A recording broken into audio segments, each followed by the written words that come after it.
The first time Grant Archer rode into Caldwell, Kansas, he was bleeding through his coat and too proud to say a word about it. It was the autumn of 1878, and the town of Caldwell sat right on the edge of the Chisholm Trail like a coin balanced on its rim, liable to tip one way or another at any given moment. The cattle drives had been rolling through all summer, and the dust had not yet fully settled from the last of them. Saloons spilled lamplight across the rutted Main Street, and the smell of horses and leather and wood smoke hung in the October air like something permanent, like something that had always been there and always would be. Grant Archer was 32 years old, wide across the shoulders, with a jaw that looked like it had been carved from the same limestone that jutted out of the Kansas flats. He worked cattle for a rancher named Elias Cobb, whose spread sat 7 miles south of town, and he had done so for 3 years without complaint and without much else in the way of personal history that anyone in Caldwell knew about. He kept to himself. He did his work. He rode into town when he needed supplies and rode back out when he had them. He was the kind of man that people described by what he was not. He was not loud. He was not careless. He was not the sort to sit at the bar until midnight and tell stories about himself. He was steady as fence post and about as communicative, and most of the men who worked alongside him on the Cobb Ranch had simply stopped trying to know him past his name and his capabilities, both of which were considerable. What had happened to his coat was a piece of bad luck and a piece of his own stubbornness in roughly equal measure. He had been cutting a yearling heifer out of a gully southwest of the ranch when the animal panicked and bolted through a stand of thorny locust. His horse had followed before he could stop it, and the branches had torn a long, ragged gash in the left shoulder of his heavy canvas work coat, the one he needed for winter, the only good one he owned. The wound underneath was shallow, barely more than a deep scratch across the muscle, but it bled steadily for 2 hours and soaked through his shirt before it clotted. The coat, however, was ruined in a more permanent way. The tear was long and irregular, the kind that required not just thread and a needle but a patient hand, and a knowledge of how to work canvas that Grant did not possess. He had tied it to the back of his saddle and ridden into Caldwell for salt and a box of cartridges, neither of which was the thing he was actually thinking about. He was thinking about the coat, and about the winter coming, and about the fact that he had no money to spare for a new one until after the final cattle payroll in December. He was standing outside the general store, loading his saddlebag, when a woman's voice came from the house next door. "That tear is going to be twice as bad by the time the first snow hits if you leave it folded that way." He turned. She was standing on the porch of the narrow white house that adjoined the store on the east side. Not a big porch, just a few boards and a railing that needed paint. She was wiping her hands on a cloth, looking at the ruined coat that was hanging awkwardly from the back of his saddle with a calm, evaluating expression that was neither rude nor particularly warm, just direct, like she was assessing a problem and not especially interested in the social courtesies around it. She was perhaps 28, though in that particular afternoon light she might have been younger. She had brown hair pinned up under a faded blue bonnet she seemed to have forgotten she was wearing, and dark eyes that moved between his face and the coat with equal dispassion. She wore a plain gray dress with the sleeves rolled to the elbow. There was a faint line of worry between her brows that looked like it had been there long enough to belong. "I noticed," Grant said. She looked at him for a moment. "If you flatten it out before you fold it and keep the tear closed with your fingers while you work the fold, it won't pull any wider." "I appreciate it," he said, and turned back to his saddle. He heard her go back inside. He did not think about her much on the ride home. He thought about the coat, and whether she was right about the folding, which she was, and he thought about the winter, and about the heifer he had eventually gotten back to the herd. He thought about those things in the uncomplicated, sequential way that he thought about most things, and by the time he reached the Cobb Ranch and turned his horse into the paddock, Ida Vaughn had not yet become anything he could name or point to. He found out who she was in the ordinary way, which was to say he did not ask and someone told him anyway. The following Friday, he rode back into town with two of the other hands, a young man named Pete Dooley and an older one named Cal Bridges, and they stopped at the saloon while Grant went to the hardware store for a hinge. On his way back past the White House, he slowed his horse without meaning to. The light inside was warm, and through the window he could see her at a table with what appeared to be a pile of mending. Cal Bridges, who appeared at his shoulder like the man had a gift for appearing places, said, "That's the widow Vaughn's place. Ida Vaughn. She does sewing and mending for people. Been here about 4 years. Lost her husband to typhoid in '75, right after the move out here from Missouri." Grant said nothing. "She's got a daughter," Cal added. "Little one, maybe 4 or 5 years old." Grant rode on.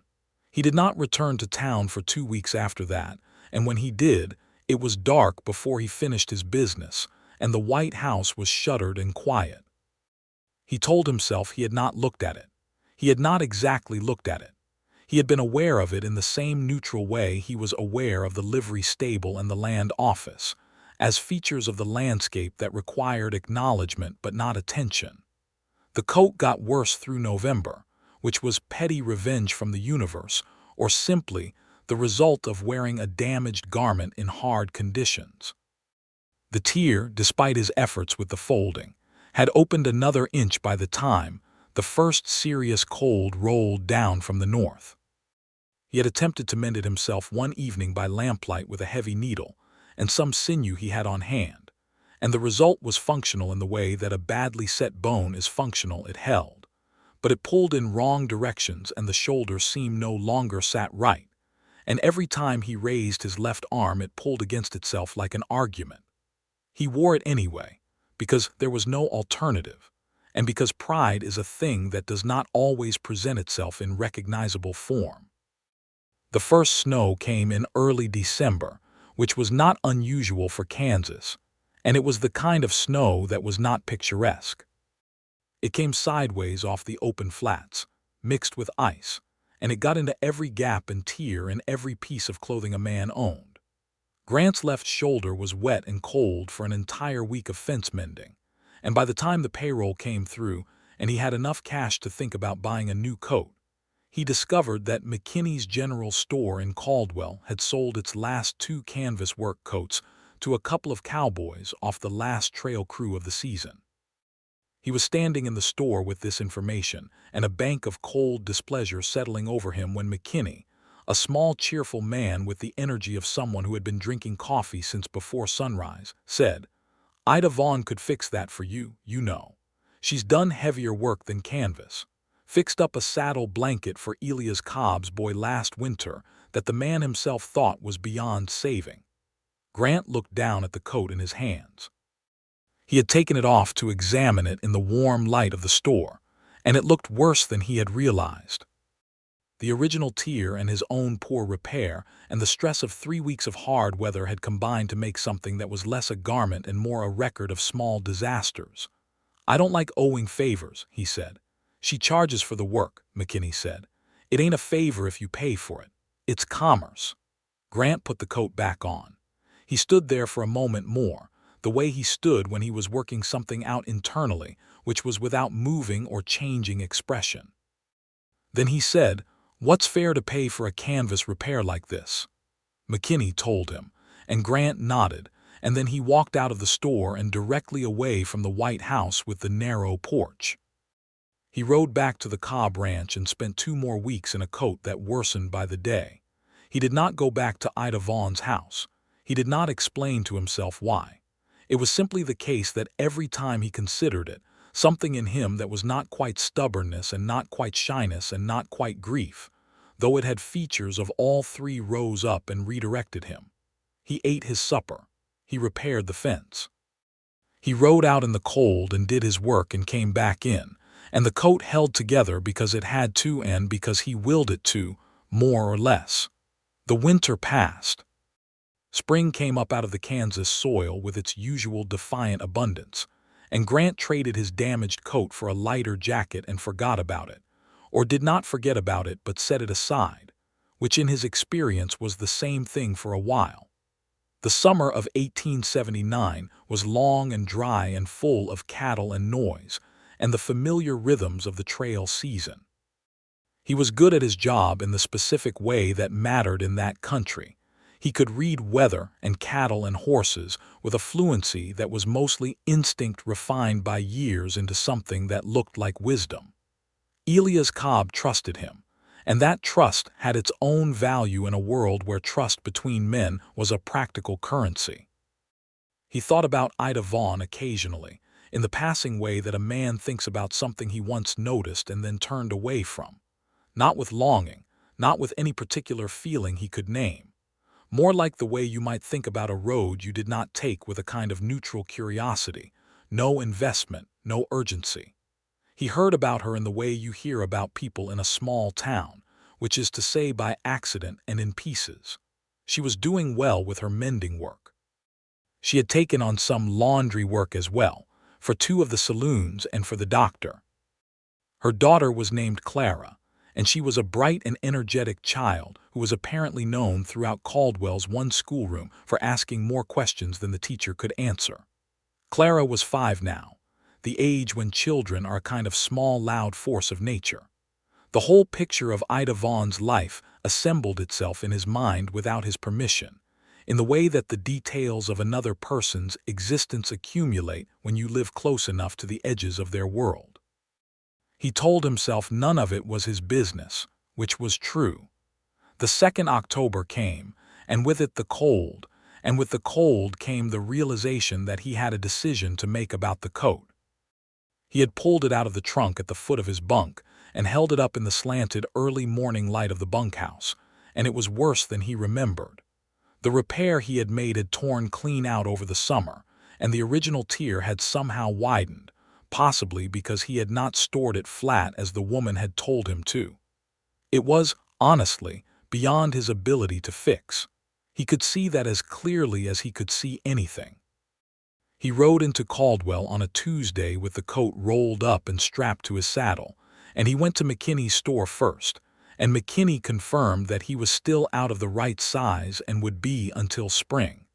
Grant untied the coat from his saddle. He stood on the main street of Caldwell in the October cold, and held it and felt the particular loneliness of a man who is capable in every area that matters in his professional life and helpless in this one small domestic one. Then he walked to the white house with the narrow porch. He stood at the gate for a moment. The gate was wooden, painted white like the house, a little worn but solid. The yard beyond it was tidy in the specific way that shows someone cares about it within the limits of what one person with limited time can manage. There was a kitchen garden that had been put to bed for the winter, the plants cut down and the beds turned. There were 2 chairs on the porch, one with a small knitted blanket folded over the back. Through the front window he could see lamplight. He opened the gate, walked to the door, and knocked before he could think about it more. The silence between his knock and her answer was long enough for him to lose his nerve and recover it. Ida Vaughn opened the door, and for a moment they looked at each other in the clear October evening light. She had changed in a year, or perhaps she had not changed, and he was only seeing her more carefully now. Her dark eyes held the same directness he had noticed before, but there was something else in them now, a kind of wariness that was not unfriendly, just cautious, the way a careful person regards the unexpected. "I was told you do mending," he said, "canvas work." She looked at the ruined coat in his hands and then up at him. "I do," she said. "That's the coat from last year." He was briefly startled that she remembered it. "Yes," he said. "I noticed it was still torn when you came into town over the summer," she said. "You had it tied to your saddle in May." He had not known she had seen him in May. He had not known she had paid attention. "I tried to repair it myself," he said, which was honest in the blunt way that he was almost always honest. "I did not do well." Something moved through her expression, not quite a smile but related to one. "I can see that," she said. "Come in." The house was small and warm and orderly. There was a parlor to the left with a settee and a rocking chair and a worktable covered in fabric and thread, and through the doorway ahead he could see the kitchen with its iron stove. The house smelled of wood smoke and something baking, and the particular clean scent of lye soap and pressed linen that he associated with the kind of domesticity he had not been close to in a long time. A small dark-haired girl appeared in the kitchen doorway, looked at him with the frank and unfiltered assessment that only children can manage, and said, "Who are you?" "Clara," Ida said, with the particular voice that mothers use when they are simultaneously gentle and firm. "Manners." "Who are you, sir?" The girl amended without a great deal of added deference. "Grant Archer," he said. "I work for the Cobb Ranch." Clara considered this. "My mama says that ranch is too far from town to visit easy," she said, as if this were a personal failing of the ranch's. "Clara," Ida said, and there was more weight in it this time. Clara retreated to the kitchen with the philosophical acceptance of a child who has tested the boundary and found it firm. Grant handed the coat to Ida, who spread it out on her worktable with the same evaluating calm he had seen on her face when she first spoke to him a year ago. She turned it in the light, running her fingers along the original tear and the disastrous repair and the places where the canvas had stressed around both. She was quiet for a moment, thinking. "It's work," she said. "But it's fixable. The canvas is good quality. It would be a waste to discard it." "What would you charge?" he asked. She told him, and the price was fair, and he paid half in advance the way she asked, and she told him to come back in 2 days. He thanked her, said good night to Clara's voice from the kitchen, which called back a good night with the brightness of a child who is pleased to be acknowledged, and went back out into the October evening. He thought about the visit for most of the ride home. Not strategically, not with any particular intention. He just kept turning it over. The warmth of the house, and the directness of her eyes, and the way she had spread the coat out like it was a problem she was genuinely interested in solving. He went back in 2 days, and the coat was done, and it was better than he had expected, which was to say it was remarkable work. She had not simply closed the tier. She had reinforced the entire shoulder section with a patch of matching canvas. He did not know where she had found matching canvas, but she had, and redone the seam and replaced the buttons along the front that had been hanging loose for a year. The coat looked, if not new, then like the best version of itself. Like something that intended to last. He paid her the balance and put the coat on and said, with the limited expressiveness he had at his disposal, "This is good work." She accepted the compliment with a nod that was neither proud nor modest, but simply acknowledged it. "The shoulder will hold through several more winters if you store it flat," she said. He thanked her and left. He wore that coat through the winter of 1879, and it held perfectly, every seam and patch performing exactly as she had promised. That was how it started, which is to say it started with canvas and necessity and the practical reality of a hard winter. But things that start with practicality in the middle of a Kansas October have a way of deepening through the cold months and rooting themselves in something more complicated before the spring thaw comes. The second winter, he still thought of it as the second winter, though by that point it had been more than a year since she had fixed the coat. He came to her house in early November with a different problem. It was not a coat this time, but a saddle blanket with a fraying edge that, if left unaddressed, would work its way into a sore on his horse's back. It was a working repair, a practical visit, and he told himself it was nothing more than that. Ida fixed the saddle blanket while he sat in the parlor drinking the coffee she had poured without asking if he wanted it, which suggested she had expected him, which made him sit slightly straighter. Clara was at the table doing her schoolwork, a task she approached with considerable reluctance and occasional sighing. "I don't understand why I have to know how many bushels of wheat a farmer has if he starts with 40 and sells 12, Clara said, to no one in particular. "Because," Ida said, without looking up from the saddle blanket, "the farmer needs to know, and you might be the farmer someday." "I'm not going to be a farmer," Clara said. "What are you going to be?" Grant asked. Clara looked at him with sudden, full attention, as if she had not expected him to enter the conversation. "I'm going to work on a telegraph," she said. "Mrs. Holly says there will be telegraph lines everywhere soon, everywhere in the whole country." "She's probably right," Grant said. Clara seemed satisfied with this and returned to her arithmetic with slightly more energy. Ida glanced up at him from across the work table, just for a moment, and there was something in her expression that was new, not quite gratitude, but close to it. The gratitude that comes not from large gestures but from small, ordinary ones. From the fact that he had answered Clara seriously, as if her ambition mattered, as if it were a real and respectable thing and not something to be smiled at. He noticed it.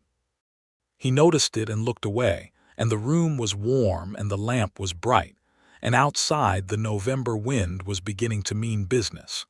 He came back twice more that winter with small repairs, and each time the visits were different. The second time, Ida had made biscuits, and there was no way to politely refuse to sit and eat one, so he sat and ate two, and Clara told him about a book she was reading about explorers, and Ida told him quietly, when Clara had taken her biscuit to the window to watch the snow beginning to fall, that the reading teacher said Clara was the best reader in the school. The pride in her voice when she said it was a thing he felt in his chest in a way he had not felt anything in a while. The third time that winter, he came in the late afternoon and found Ida at the stove and Clara already in bed, a fever having taken her down for the day. The house was quiet in that particular way it gets when someone is sick, a careful and watchful quiet.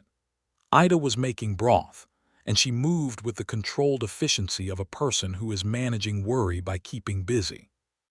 He did not leave right away. He stayed and split wood for the stove because the pile on the porch was getting low and the temperature was falling, and when he came back in, she looked at him across the kitchen with an expression that was not exactly gratitude and not exactly anything else he had a name for, and she said, "You did not need to do that." "I know," he said.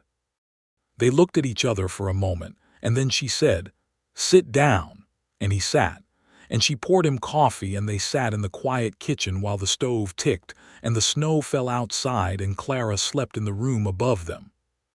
They talked that night longer than they had talked on any previous occasion, which was not saying a great deal because their previous conversations had been brief and practical. But there was something in the mood of that evening, the child sleeping, the snow, the shared warmth of the kitchen, that opened something that practical daylight visits did not. She told him about Missouri, about the town she and her husband Robert had come from, about the particular kind of hope that the West had represented when they made the decision to move. Robert had been a good man, she said, with the careful honesty of a woman who has had years to think about it without sentimentality distorting the truth.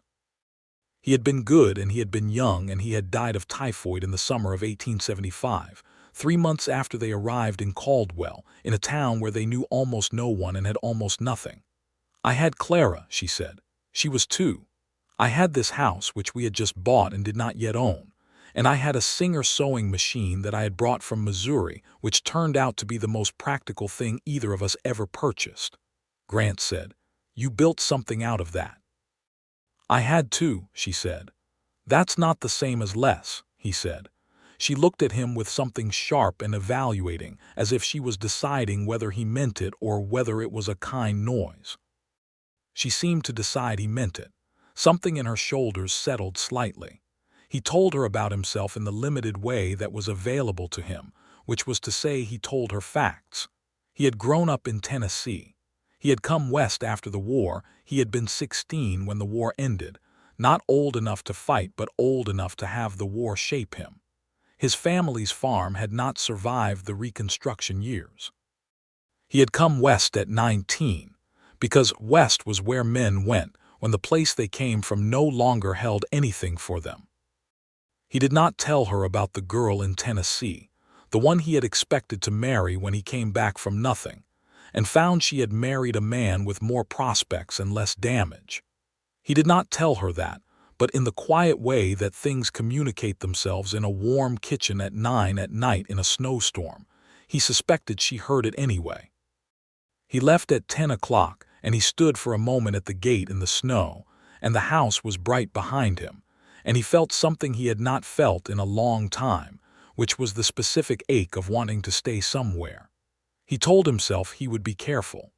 The spring of 1880 was uneventful in the way he had learned to both value and distrust. The cattle work came back in with the warm weather, and with it the long hours and the trail runs that took him out of town for days at a time and sometimes weeks. He saw Ida in the way he had seen her before, occasionally and by proximity, in town when their schedules coincided. He tipped his hat. She nodded. Once she stopped on the street to tell him that she had a piece of canvas left from his coat repair that she had kept, thinking it might be useful for future repairs to the same garment, and she would keep it set aside. It was a practical and considerate thing, and it was also a kind of declaration in the same indirect language. They had both been speaking to each other since the beginning, and he recognized it as such and did not know what to do with the recognition. He was a man with a particular blindness about himself. He could read a storm coming 3 hours out by the smell of the air and the behavior of the cattle. He could assess the structural integrity of a fence line with a single pass. He could judge a horse's temperament in 30 seconds. About his own interior life, he had the approximate self-awareness of a fence post, and he knew this about himself, which was perhaps the one exception to the rule. The summer passed. The fall came. The winter of 1880 arrived with particular malice, a hard freeze in October that caught the territory underprepared, and the coat proved its worth in ways that Ida's careful repair made possible. He wore it through November and December and January, and it held without complaint. That was the winter he started bringing things. It was not a calculated thing. He was at McKinney's in late November buying supplies when he noticed a bolt of good heavy wool fabric at a price that was reasonable, and he thought of Ida's work table and the mending she did, and the way she was always working, and he bought a yard of it, and tied it with the rest of his supplies without thinking about it too hard. He left it on her porch, folded, with a scrap of paper that had his name and nothing else, because he did not know what to write, and he had not planned to leave a note at all. She appeared in town 2 weeks later and found him coming out of the hardware store and said, without preamble, "The wool was good quality." "I thought it might be useful," he said. "It was," she said. "I made Clara a winter skirt and I have enough left for a jacket lining. She's grown 3 inches since September." He nodded. He turned his hat in his hands once, which was as close to fidgeting as he ever came. "Good," he said. She looked at him for a moment with that direct, considering look she had, and then she said, "Come for supper on Thursday. Clara has been asking about you." He went for supper on Thursday. It was the best meal he had eaten in years, not because it was extravagant. It was roast chicken and baked sweet potatoes and cornbread, the ordinary good food of a careful cook, but because of the table and the warmth and Clara's running commentary on everything, and the way the lamplight fell across Ida's hands when she passed the bread. He went for supper twice more that winter. He came back for small repairs. He split wood when the pile was low without being asked. He never said anything directly about any of it, and neither did she, and the silence around what was happening between them was not uncomfortable, but it was large, and it had weight. He was 34 years old and she was 30. And they were both people who had learned caution the way you learn it, not from philosophy but from experience. She had lost a husband and built a life alone in a hard country. He had spent 15 years cultivating the habit of not needing anyone, because needing required risk, and risk required a kind of courage that had nothing to do with the kinds he had already practiced. He rode home from that last supper in December through 2 inches of new snow, and the stars were very clear, and the flats were very quiet, and he thought about the way she had laughed at something Clara said, a full and unguarded laugh, head tilted back slightly, and it was the kind of thing a man could carry with him for a long time. The third winter began the same as the second had ended, with the cold advancing and the coat going on and Grant Archer riding into Caldwell for supplies and slowing, every time without fail, at the White House with the narrow porch. He was not a man who spent a great deal of time on introspection, but even he could see the shape of what was happening with sufficient clarity to feel the slow burn of it. He cared about Ida Vaughn. He cared about Clara. The caring was specific and detailed, not the abstract warm feeling of general goodwill, but the kind that notices when a woman's lamplight is on later than usual and wonders if she is not sleeping well. The kind that registers the way she sets her jaw when something is hard and does not ask for help. The kind that makes the distance between the Cobb Ranch and the White House feel like a specific and measurable deprivation. He did not do anything about it, which was both a failure of courage and a symptom of something he had not fully examined, which was the belief, not quite conscious, that a woman who had built something carefully and painfully out of loss and necessity would not want to complicate it with a man who was not sure he knew how to stay anywhere.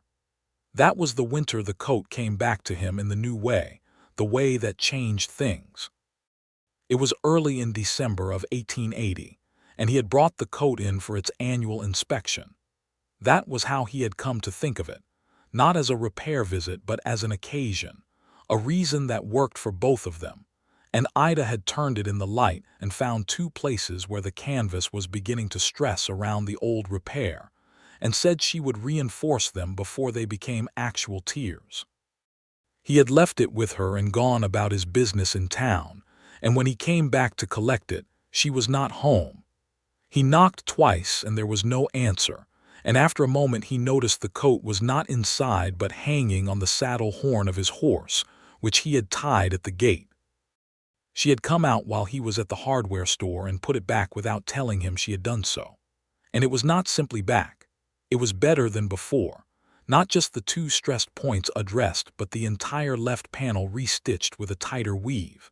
And the collar had been turned so the worn side was hidden. And there was a new button on the third closure that matched the others so well he had to look twice to identify it as the new one. He stood at the gate with the coat in his hands and felt, very clearly and without ambiguity, that this woman was doing something kind for him, and had been doing it for a long time, and he was doing nothing in return except splitting wood and bringing fabric when he happened to think of it. And that gap between what she gave quietly and what he gave back was not something he could look at comfortably. He sat with that discomfort for the rest of December and all of January, which was his way of processing things that required more than logic. And in February, he went back to town with the deliberate and unhurried intention of speaking to her. He did not get the chance, because February brought a blizzard of the kind that the Kansas plains occasionally produce with no warning and no apology, and the roads into town were impassable for 4 days. By the time they cleared, his intention had aged into something quieter, something that was still there, but that he had, in the time of waiting, decided needed more thought. He thought about it through the thaw and into the spring, and through the long summer of 1881 with its heat, and its cattle drives, and its particular way of filling every hour with enough noise to keep a man from hearing himself think. And then the fourth winter came. He had not meant to let so much time pass. He had not intended to spend 3 winters circling something he knew was real and not doing anything about it. But intent and outcome in his experience did not always travel the same road, and the years on the Kansas flats had given him, among other things, an understanding that some things take as long as they take, and that forcing them before they are ready makes them less. He told himself that, and it was not entirely wrong, but it was also partly a story he told himself to make the waiting feel like wisdom instead of fear. The fourth winter brought a development that cut through his deliberation in a way that ordinary time had not managed to. He heard, in the way he always heard things about Ida, through the collected ambient information of a small town, that a man named Holt Mercer had been calling on her. Holt Mercer was a land agent who had come to Caldwell 2 years prior, prosperous and sociable, and the kind of man who was comfortable saying things directly that other men left in silence.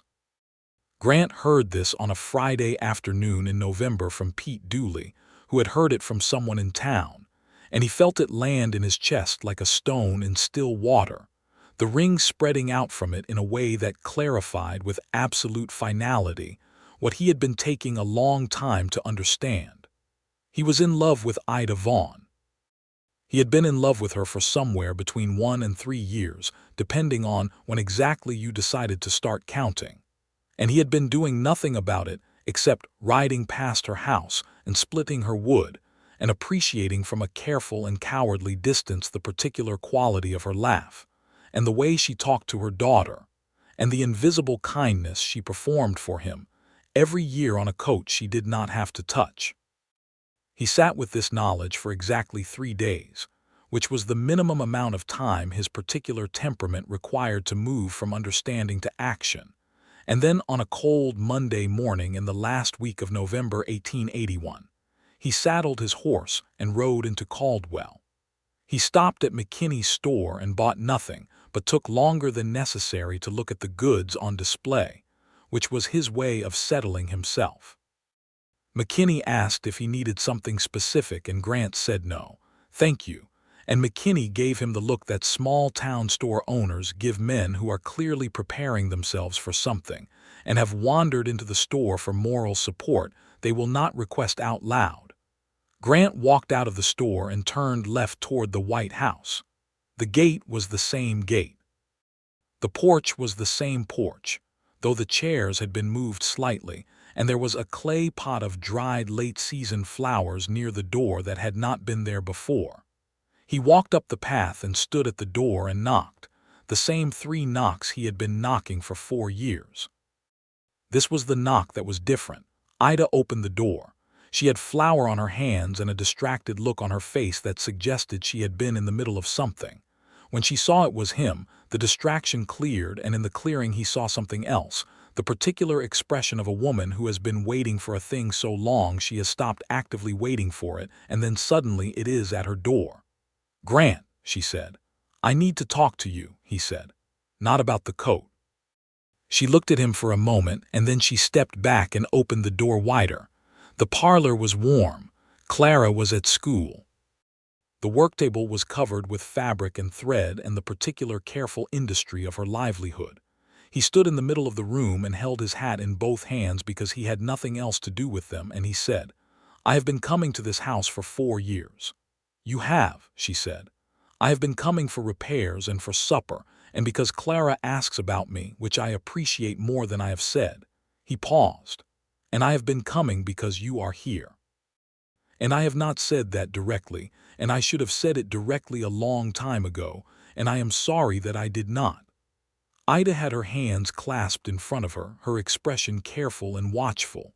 She said, "Go on." "I know about Holt Mercer," he said. Something shifted in her face. Not guilt, not quite, something more complicated.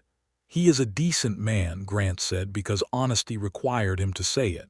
"I do not have anything to say against him. What I have to say is about myself." He turned his hat once in his hands. "I care about you, Ida. I care about Clara. I have cared about both of you for a long time in a way that is not the way a man cares about a neighbor or a woman who mends his coat, and I have been careful and slow about it in a way that I believe has not served either of us well. I know I am a difficult man to know. I know I am not easy with words or with showing what I mean." He stopped. He looked at her directly. "But I mean something. I mean it clearly, and I mean it for a long time to come if you would let me." The room was very quiet. Outside, the wind was doing what Kansas wind does in November, pressing against the house as if it would like to come in and see what was happening. Ida was looking at him with an expression he had not seen from her before, or rather had seen pieces of it at various times and was only now seeing all of it together. It was not surprise, not exactly. It was more like the expression of a person who has been carrying something heavy for a long time and has just been offered the chance to set it down. "I have been putting that coat on your saddle every winter," she said, "because it needed doing and because no one else was going to do it, and because you never asked for help, and I thought that was the saddest thing I had seen in some time." She paused. "And because I could do it without it having to be a thing, without either of us having to stand in a room like this and say something and have it either go right or go wrong." "I know," he said. I was afraid, she said, with the directness that was always hers, the honesty that cost her something and that she gave anyway. Robert died. I built this. Clara is everything. I was afraid that letting any of it shift would break something I could not afford to break. I know that too, he said. Holt Mercer is kind to me, she said. He is attentive. He is the kind of man who says things clearly and does not make a woman guess. The last sentence carried a faint, careful edge. He is right that you deserve that, Grant said. A woman should not have to guess. I have made you guess for 4 years, and that is a wrong I am trying to correct tonight. Ida looked at him for a long moment, and then she did something he did not expect. She laughed, not the polite laugh of social situations, but the real one, the unguarded one he had first seen in the lamplight of her kitchen 2 winters ago, head slightly tilted, eyes bright. 4 years, she said. I am aware of how long it is, he said. Grant Archer, she said, and there was something new in the way she said his name, something that had not been there before, a softness around the edges of it. I have been waiting for you to knock on my door in this particular way since the 3rd winter. He felt the breath go out of him. The 3rd winter, he said. The night you split the wood when Clara was sick, she said. I thought that night, this man is good. And then you left and came back for practical reasons, and I thought, well, some men are good and careful, and that is all. She looked at him steadily. Are you telling me that is not all? That is not all, he said. Not even close to all. She was quiet for a moment. What about Holt Mercer, she said, not with sentiment but with her characteristic practicality. I cannot speak for him, Grant said. I can only speak for myself. I am asking if what I am is what you want. Knowing I am slow with words and not easy to know. Knowing I work long seasons. Knowing I am not a man who will ever be comfortable saying things in parlors the way I should. You are saying them now, she pointed out. It took 4 years, he said. Some things take as long as they take, she said, and the words were so close to the thing he had told himself so many times that he felt it like a key turning. She took a step toward him, and then she stopped and she said, Grant, do you want to court me?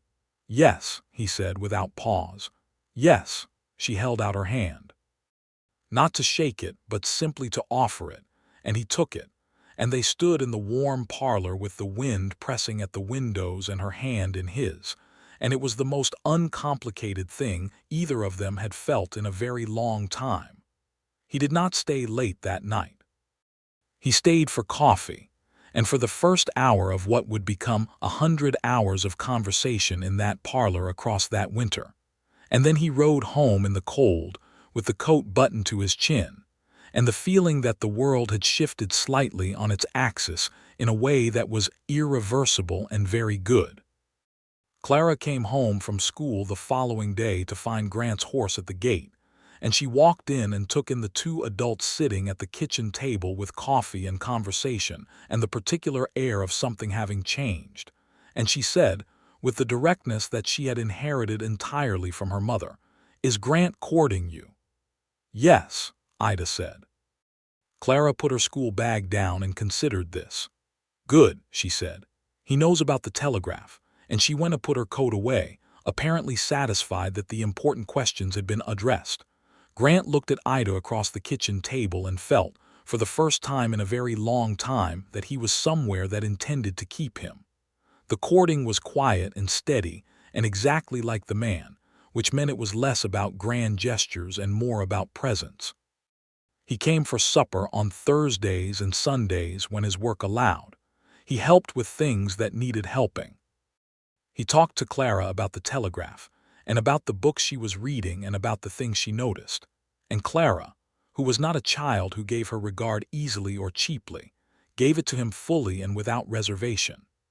Ida Vaughn observed all of this from behind the careful reserve she had maintained for 4 years, and felt it dissolving in the way that things dissolve when what is happening is the right thing, slowly and completely, leaving the ground cleaner than it was before. She told Holt Mercer directly and kindly in December, the week before Christmas, that she did not intend to continue encouraging his attentions. He took it with the grace of a man who is disappointed but not destroyed, and she respected him for it. Christmas of 1881 was the first they spent together, the three of them around the table in the small, warm house, and Grant had brought a paper of hard candy from McKinney's for Clara, which she received with great ceremony, and a pair of good wool gloves for Ida, which were entirely practical and exactly right. Ida had wrapped something for him. When he opened it, it was a small square of the canvas she had kept from his coat repair 2 years ago, cut into a neat patch and folded and stitched around the edge to keep it from fraying, with his initials in small, careful stitches in one corner. He looked at it for a long time. "You kept it," he said. "I kept it," she said. He held it and understood very clearly that she had been holding a place for him without telling him she was holding it, for longer than either of them had put into words, and the weight of it and the gift of it and the particular quiet courage it had taken were all present in that small square of canvas. He looked up at her. "Ida," he said. "Yes," she said, as if he had asked a question he had not yet gotten to. "I am going to ask you something in the spring," he said. "I am telling you now so that it is not a surprise and so you know I have thought about it through a whole season." She looked at him steadily. "All right," she said. Clara, who had been eavesdropping with the transparent enthusiasm of a 7-year-old, said, "Is it a marrying question?" "Clara," Ida said. "Is it?" Clara persisted. Grant looked at the girl. "It might be," he said. Clara nodded as if she had expected this, and it met with her approval, and went back to her candy with the air of someone who has discharged an administrative duty and could now relax. The winter passed in the warm, steady way of things that are working as they should. The days had their ordinary difficulties: the cold, the work, the distances, the small emergencies of a working life. And around and through all of it was the particular warmth of Thursday evenings at the kitchen table and Sunday suppers, and the way Ida's eyes found his when Clara said something that delighted both of them. In March of 1882, which was a cold and golden and clear month in Kansas, Grant rode into Caldwell on a Sunday afternoon and knocked on the door of the White House. Ida opened it and he asked her. He asked her on the porch, in the thin spring sunlight, with Clara watching through the window with such concentration that her breath was fogging the glass. He asked her without a great speech, because that was not the kind of man he was, but he asked her with his whole self in it, all of it, without the reserve that had cost them 4 winters. "Ida," he said, "I want to marry you. I want to be the man in this house, the man at this table, the man that Clara argues with about the telegraph and arithmetic. I am not a man of many words, but I am a man of my word. And I am telling you that what I have said every time I have come to this door is true, and it will stay true." Ida looked at him for a moment, and the sun was on her face, and the wind was moving through the yard, and she said, "Yes, Grant. I have been waiting to say yes." He kissed her on the porch of the White House, and Clara made a noise from behind the window that was both exasperated and deeply satisfied, and the Kansas spring went on around them unconcerned. They were married in May. The wedding was in the White House itself, performed by the circuit preacher who came through Caldwell on the first week of every month. Ida wore a dress she had made herself, blue wool with ivory trim, and she wore her dark hair down for the first time he had ever seen it, and he stood beside her in his coat, the one she had mended, the one she had maintained for 5 years without a word, and he felt the weight of it on his shoulders like a thing that meant something, like a thing that had always meant something. Clara stood between them for the ceremony, which was not traditional but which no one with any sense was going to argue with, and she held Ida's hand on one side and Grant's on the other, and when the preacher said the words, she was very serious and very solemn, as if she understood the gravity, as if she were registering some deep and personal satisfaction at a situation that she had been monitoring, and had now arrived at the outcome she had always expected. McKinney's wife had baked a cake. Cal Bridges and Pete Dooley and 2 other hands from the Cobb Ranch came and stood on the porch, and were generally happy for Grant in the reserved and affectionate way of men who have worked alongside each other for years, and do not have much practice at expressing sentiment, but feel it nonetheless. Elias Cobb, who had heard about the courtship and approved of it with the pragmatic warmth of an employer who did not want to lose a good hand to unhappiness, shook Grant's hand and told him that married men were more stable than single ones, which was intended as a compliment and received as such. Holt Mercer was not at the wedding, which was appropriate, and no one expected him to be, and Ida did not spend any time thinking about it because her attention was entirely occupied by the man beside her and the daughter between them, and the fact that the life she had built in this hard and beautiful place had just become, irrevocably, something larger than it had been. They moved Grant's things into the house over the following week. There was not much: a trunk of clothes, a saddle, a rifle, a small collection of tools, and a worn Bible that had been his mother's and that he kept without ostentation in the bottom of the trunk. He did not make a production of moving in. He simply arrived with his things and was there, and the house absorbed his presence in the way that a well-built thing accepts what belongs in it. He was, as she had known he would be, exactly what the house needed in practical terms. He repaired the porch railing that had needed paint and was now beyond paint, and he fixed the leak in the kitchen roof that had been minor for 2 years and was becoming less minor, and he built a proper woodshed at the side of the house so the firewood would stay dry, which it had never been before. And he was what Clara needed, which was a specific and harder thing to be. He did not try to replace Robert Vaughn, who was Clara's father in her memory, and in the framed photograph on the mantelpiece that remained there with full acknowledgement of its right to be there. He was simply Grant, who took her questions seriously and argued with her about arithmetic with a patience that Ida found almost miraculous, and who sat with her on Sunday evenings to read the newspaper aloud, which Clara said was educational, even though she was clearly most interested in the parts about the telegraph lines. The summer of 1882 was full and loud and good in a way that Grant had not let himself expect. The cattle season was strong, and Cobb had offered him a foreman's position, which came with a better wage and a more regular schedule, and he took it with the steady satisfaction of a man whose work has been fully recognized.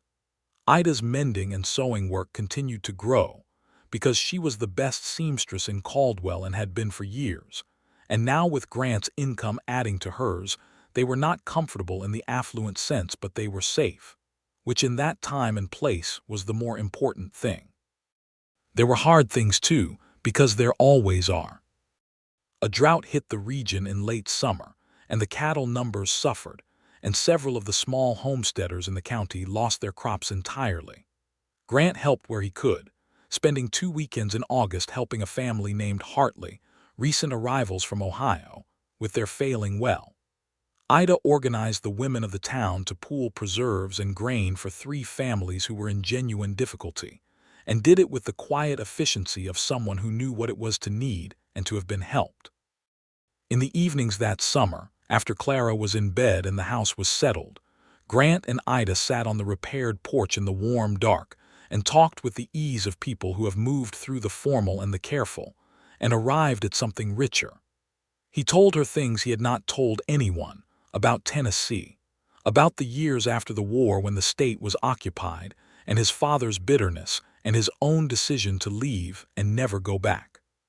She told him about the early months in Caldwell after Robert died, the months that were the hardest she had ever known, when Clara was 2 and the money was almost gone, and the only thing that stood between her and complete disaster was the Singer sewing machine and the willingness of McKinney to extend credit. "I thought about going back to Missouri," she said one evening. "My sister is there," she offered. "Why didn't you?" he asked. "Because I had already decided," she said. "I had already said this was home." Going back would have meant that the whole thing, the move, Robert's death, all of it, was just a failed attempt, and I did not want that to be the story. He was quiet for a moment. "What is the story?" She looked at him in the August dark, at the shape of him beside her, solid and present and real. "The story is that I built something and then the rest of it arrived," she said. He took her hand. In October of 1882, Ida told him she was expecting. She told him in the kitchen on a Tuesday morning before work with the directness that was always hers. She watched his face and saw it go through several things in quick succession: surprise, and something that was not quite disbelief but was close to it, and then something so open and unguarded that she had never seen it from him before, something that looked like joy with the lid off. He crossed the kitchen in 3 steps and put his arms around her, which was not something he did in ordinary moments, and he held her with a care and a fierceness that said everything his words had not yet assembled themselves to say. "Good," he said into her hair. "Ida, good," she laughed. "That's your response." "I am working on more," he said. "Give me a minute." She gave him the minute. "I want this," he said. "I want this more than I knew I did until you said it." Clara took the news with a 7-year-old's combination of genuine excitement and pragmatic concern. Her primary question was whether the baby would interfere with the reading hour on Sunday evenings, and once it was established that reading hour would continue, she was broadly supportive. The winter of 1882 was the first in 5 years that Ida did not need to mend the coat without being asked, because Grant was in the house with her, and he simply handed it to her in November the way a man hands his wife a thing that needs doing and trusts her to do it, which is to say with ease and gratitude. She spread it on the work table, which was their work table now, and looked at it in the familiar lamplight, and thought about the years of leaving it on the saddle in the dark before sunrise and riding back inside without looking to see if he had found it yet. She thought about the way she had felt each time, which was a mixture of caring and frustration and longing, and the stubborn pride of a woman who would not say the thing she wanted to say until the man was ready to hear it.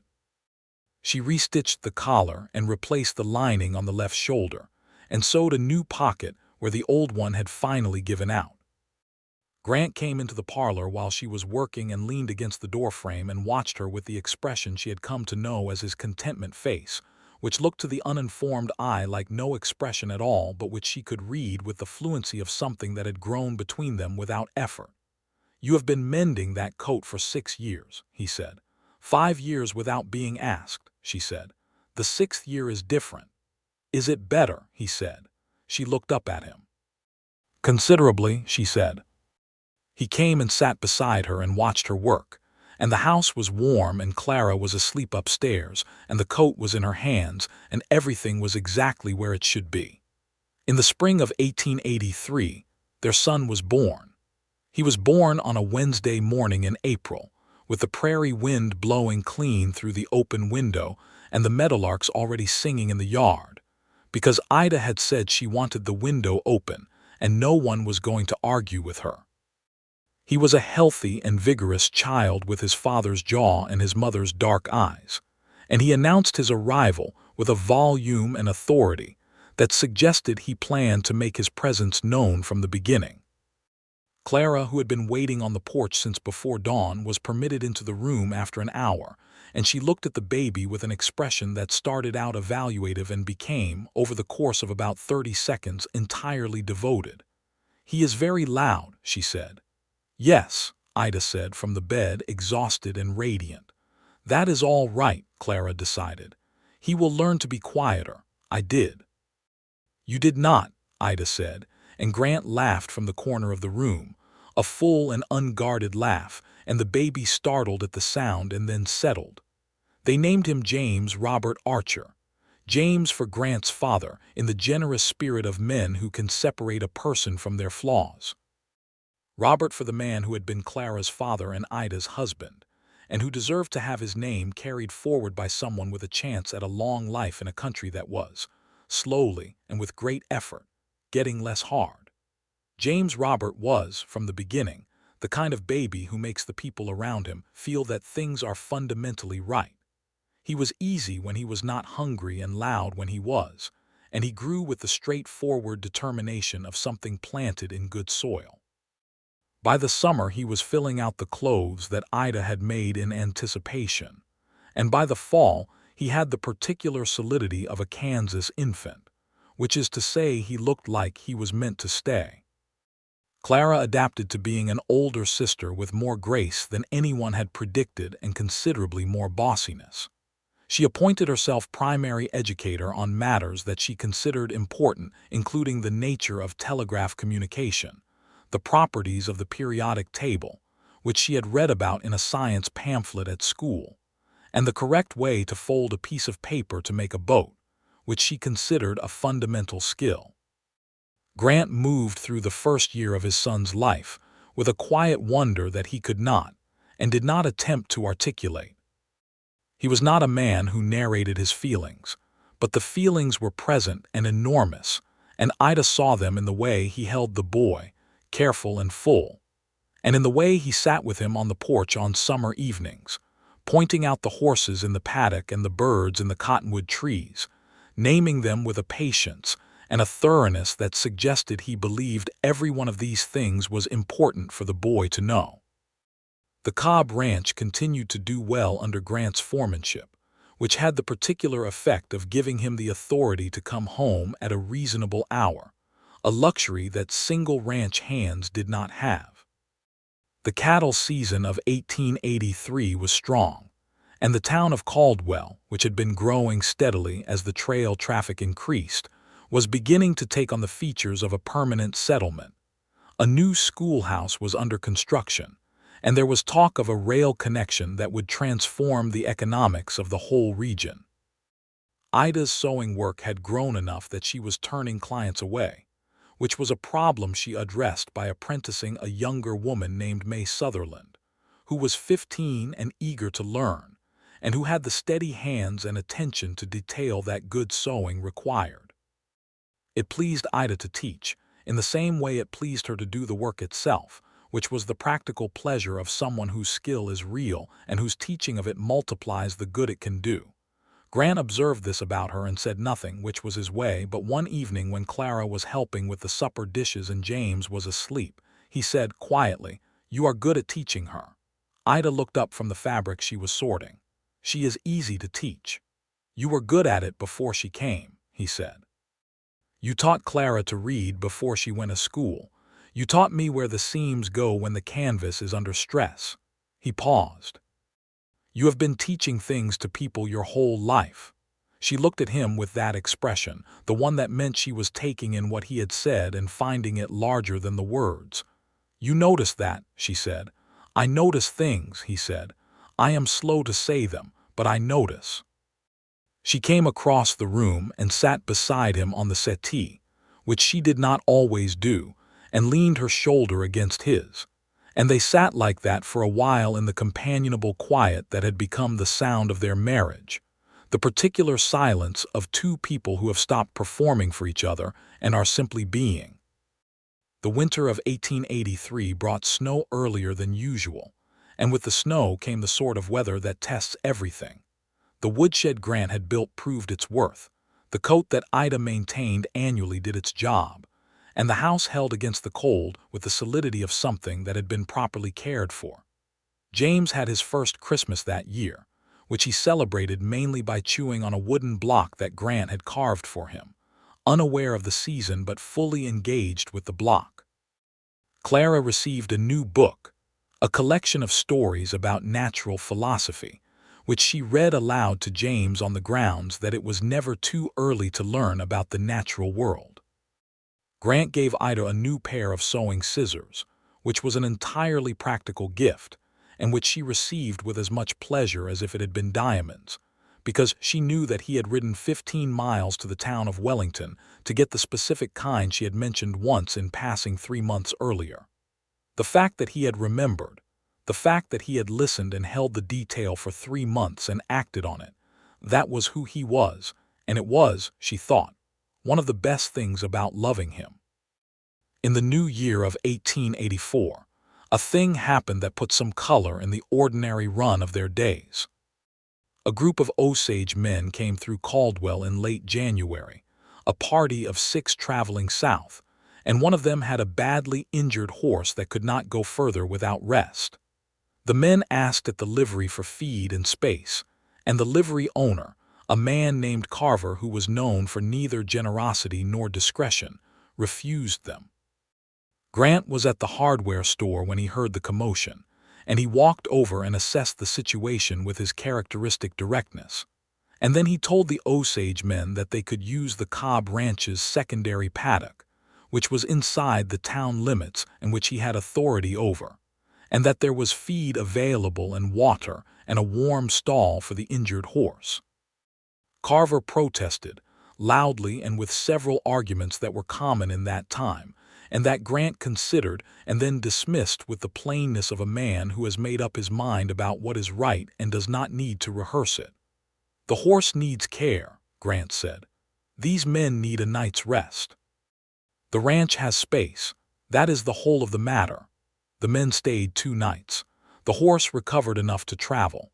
When they left, one of the men, older than the others, stopped Grant on the street and spoke to him with a gravity that Grant received in kind. He did not speak Osage, and the man's English was limited, but the meaning was clear, and Grant inclined his head and said, "Safe roads." He told Ida about it that evening, not with pride but with the matter-of-fact quality of someone reporting what had happened. She listened, and then she said, "That was the right thing." "It was the obvious thing," he said. "To you," she said, "not to everyone." He thought about that. "Then everyone should think about it more," he said, which was not a grand moral statement but was exactly what he believed, and she loved him for the plainness of it. The spring of 1884 brought with it a development that Ida reported to Grant on a morning in April with a calm and specific smile on her face. And this time he had the vocabulary ready, and what he said was not just good, but everything that came after it, all the things he had been learning to say in the years since he had finally knocked on her door. Their second child was born in November of 1884, a girl born in the same house as James, and with the same April wind that was now a November wind, cold and clean. They named her Margaret, after Grant's mother, which was a gift he had not asked for, and which landed in him with the silent, enormous weight of all the things he had come from and left behind, and finally made peace with. Margaret was born quiet, not in the concerning way but in the considering way, and within 2 weeks it was apparent that she was the kind of child who watches and thinks before she acts, which was unmistakably her father's disposition in miniature and which Clara observed with great interest. "She looks like you when she thinks," Clara told Grant one evening, watching the baby regard the lamplight with absolute concentration. "Does she?" he said. "She does. She does not move and she does not talk. She just watches." "Is that a criticism?" he asked. Clara considered. "No," she said. "It was useful in you. It will probably be useful in her." James, who was 18 months old and had no patience for anyone who was quieter than he was, regarded his new sister with the combination of bewilderment and territorial concern that is universal among toddlers confronted with smaller occupants. He adjusted over the following weeks, and by December he had appointed himself her guardian against all imagined threats, which consisted primarily of the household cat, who was indifferent to both of them. The house was full in a way it had not been full before, full with the particular loud and warm and complicated fullness of a family that has found its shape.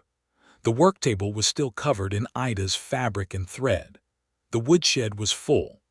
The coat hung on the hook by the door where it had lived since Grant moved in, not tied to a saddle anymore but in the house, where it belonged, where he belonged. Clara grew through those years with the speed and purpose that had always characterized her, and the telegraph came, not in the speculative way she had talked about in childhood, but in the real and specific way of a wire strung on poles across the Kansas flats. And when the telegraph office opened in Caldwell in 1885, she was 11 years old, and she went and stood in front of it for a long time, the way people stand in front of things they have been waiting for. She started spending her afternoons there on Saturdays, learning the machine, pestering the operator with questions that he eventually stopped trying to deflect and started trying to answer. Grant observed this and said nothing except that she was to be home for supper, and Ida observed Grant observing Clara and felt the fullness of the whole thing in a way that had no useful language. The fact that this man had become the person who watched out for a child who was not his by blood but was his by every measure that mattered. Clara, who was not sentimental but was deeply perceptive, knew this. She had always known it, in the way that children know the things that are not said. One evening in the fall of 1885, when James was 2 and Margaret was not yet 1, and the house was at the particular pitch of pleasant chaos that comes with 2 small children, Clara said to Grant, in passing, in the matter-of-fact way she delivered important things, "I am glad you knocked on the door." Grant, who was fixing a hinge on the kitchen cabinet and had his back to her, went still for a moment. He turned around. "So am I," he said. "Mama was happy before," Clara said, with the precision of a girl who believed in accurate statements. "But she was a different kind of happy, the kind that is mostly just getting by." Grant looked at her. She was 11, thin and dark-haired like her mother, with the direct eyes that were entirely her own. "You were keeping track," he said. "I was paying attention," she said, as if these were different things. He nodded. He turned back to the hinge because the hinge was not going to fix itself, and because he was not a man who could sit in the full light of that kind of statement without having something to do with his hands. But he was quiet in a different way than his ordinary quiet, and Ida, who was at the stove and had heard all of it, set down her spoon and looked at the window for a moment, and felt the gratitude of her life go through her like something warm and deep and permanent. The years that followed were not without difficulty, because no life is, but the difficulties had the quality of things that pass and leave you stronger rather than things that accumulate and diminish.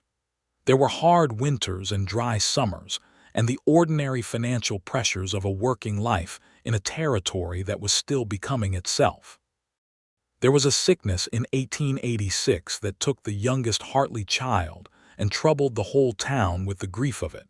And there was a dispute over water rights on the south side of the county that involved Elias Cobb and 2 neighboring ranchers, and occupied 3 months of Grant's professional life with its complications. Through all of it, the house on the main street of Caldwell was a steady thing. Ida's work grew and became respected in the particular way that excellence accumulates reputation over time. Grant's foremanship at the Cobb Ranch was the kind of stable employment that, combined with Ida's income, meant their children had shoes that fit and school books without too many pages missing. James grew into a large and good-natured boy with his father's capability and his mother's directness. And by the time he was 4, he was already following Grant around with the focused attention of a child who is learning a person as much as he is learning a trade. Margaret grew into exactly the observer her first weeks had predicted, a quiet and thoughtful child who said relatively little and understood considerably more than anyone gave her credit for, and who had, by the age of 3, developed a decisive preference for the company of animals that would not surprise anyone who had paid attention. There were more good years. The territory opened further, and the railroad came, and Caldwell changed in the ways that towns change when the world reaches them, some of the rawness smoothing into something more settled, some of the frontier giving way to the familiar. But the house was the house, and the family was the family, and the coat hung on the hook by the door. It was in the fall of 1887, 9 years after Grant had first ridden into Caldwell and noticed a woman on a narrow porch, and 5 years after they were married, that Ida took the coat down one afternoon and laid it on the work table for its annual attention. Clara was 13 now and doing her schoolwork at the table with the efficiency of a girl who has understood that the sooner the schoolwork is done, the sooner she can go to the telegraph office. James was 4 and asleep in the yard with the cat in the way that small children and cats sometimes achieve perfect symbiosis in warm October light. Margaret was 3 and sitting on the floor of the parlor building something architectural out of wooden blocks.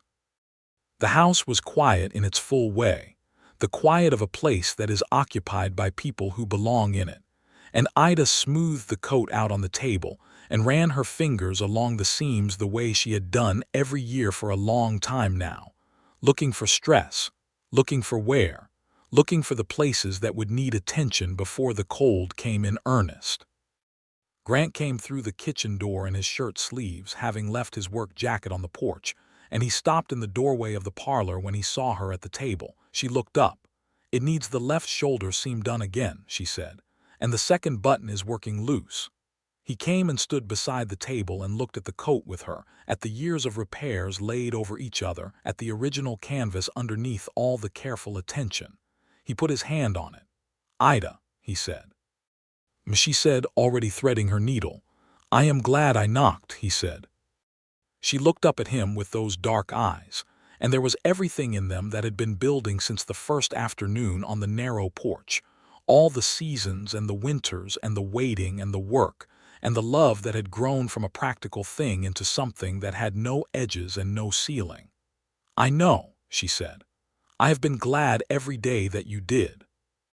He leaned down and kissed her, there over the work table with the coat between their hands, and Margaret looked up from her blocks and made a face of profound theatrical disgust, and Clara, without looking up from her school book, said, "They do this now.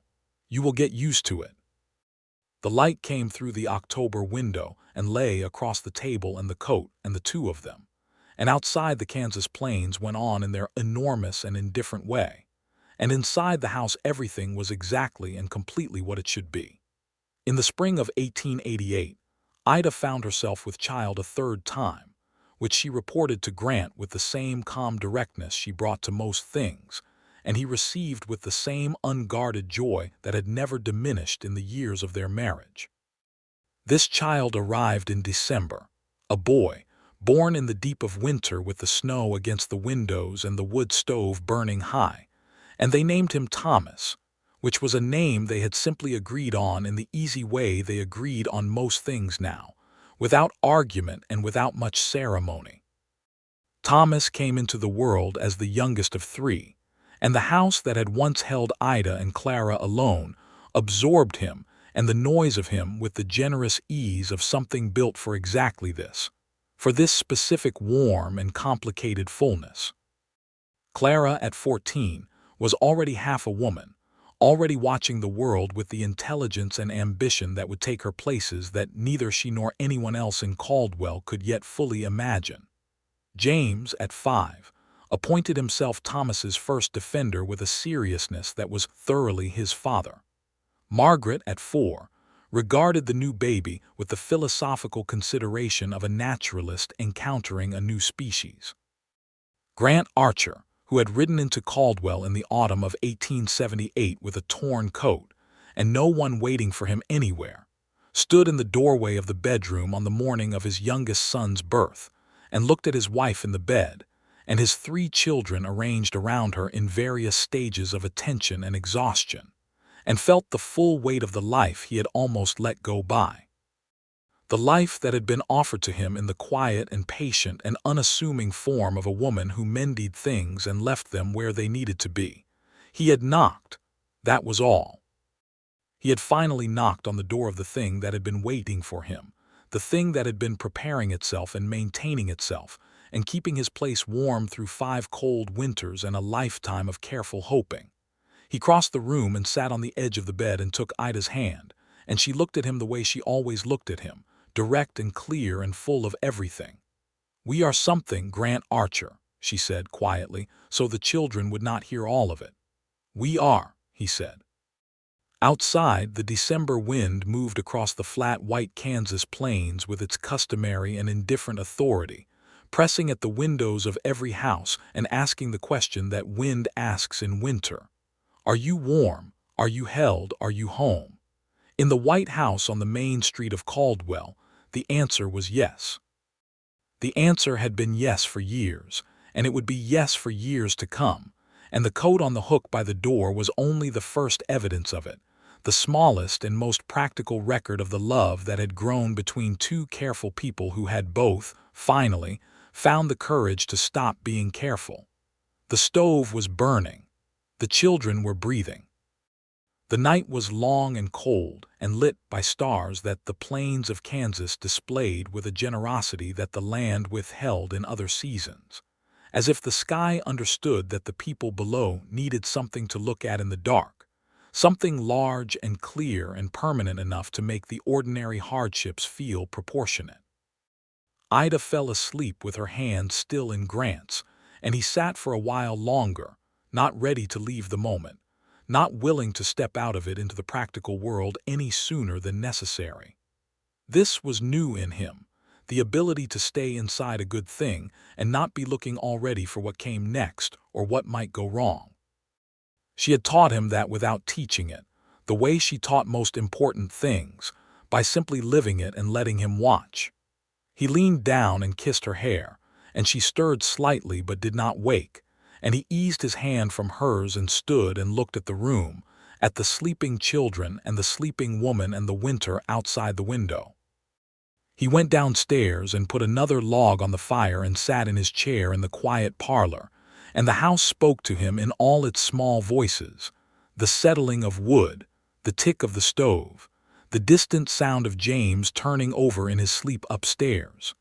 He picked up the coat from the hook where it had been hanging since October. He turned it in his hands, running a thumb along the seam that Ida had repaired 2 months ago, feeling the precise and careful stitches beneath his fingers. 6 years of her attention in this garment, 5 years before he knocked, 1 year of being the man she mended it for in full knowledge and full love. He hung it back on the hook.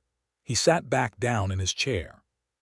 He was home, and he knew it, and he was not going anywhere, and that knowledge was the most settled and the most complete thing he had ever carried in his chest, warmer than any coat and stronger than any canvas, the thing that would hold through every winter to come. The fire burned. The snow fell softly on the Kansas plains. In the white house on the main street of Caldwell, everything was warm and everything was whole, and everything at long last was right.